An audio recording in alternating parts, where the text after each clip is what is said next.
Now, as the war enters day 26, we're going to take you through some of those images that shows the before and after, post the devastation on 26 days later.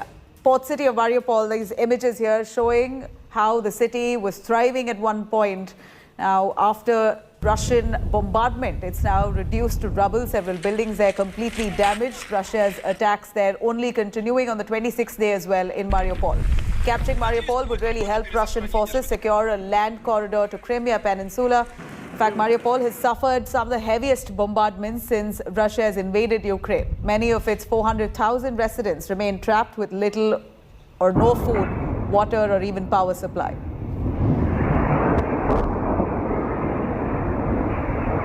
And here, at least 6 people were killed in overnight bombing of a shopping center in the Ukrainian capital, Kiev.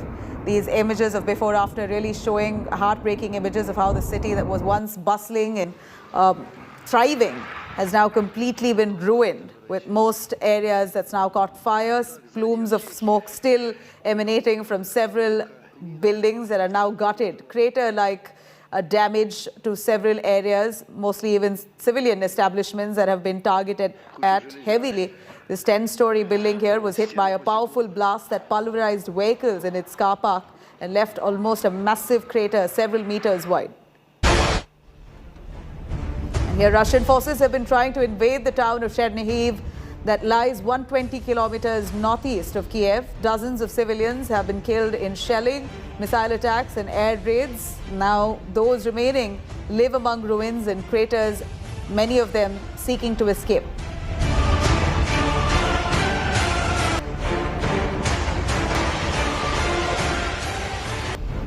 Now, let's take you through the latest situation in Ukraine. The areas that are marked here on the map shows very clearly Russian advances. In fact, Russian-controlled areas. These are areas that have been marked in light pink that you see here are most of the areas that Russia has taken complete control.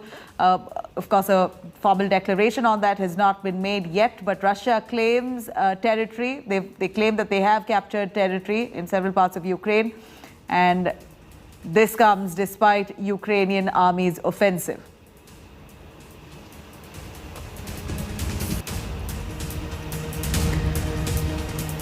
Now, as the Russia-Ukraine war enters day 26th, chorus is only growing to stop this war. People around the world now protesting against Putin's military action in Ukraine. We're seeing large-scale protests, many of whom were detained, but here we see protests now erupting in several neighboring countries. Let's have a look.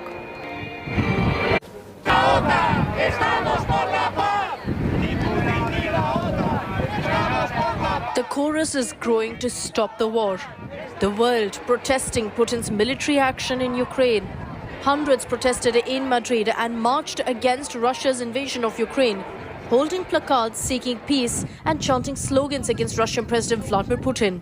Protesters marched to Puerta del Sol in the Spanish capital. I am against Putin's war that is only destroying and causing the death of innocent people. I want the war to end as soon as possible. Pro-Ukraine rallies were also taken out in Switzerland and Armenia's Yerevan, where protesters slammed Russian offensive. At the Kukuriki-Koslovichi border crossing point, a convoy of trucks has already stretched for over 30 kilometers. Protesters are blocking heavy trucks coming from Russia and Belarus with supplies for the invasion army. Similar scenes were also seen in Ukraine's Kherson, controlled by Russia, and in Kakhovka region.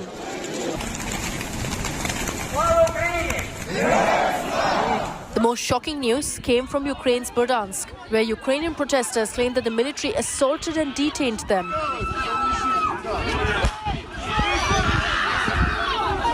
Meanwhile, many Russian nationals bitterly opposed to the war are fleeing their country to escape hounding and legal persecution for joining unsanctioned anti-war protests. Many are heading to the United States and are stuck at the US-Mexico border. Bureau Report, India Today.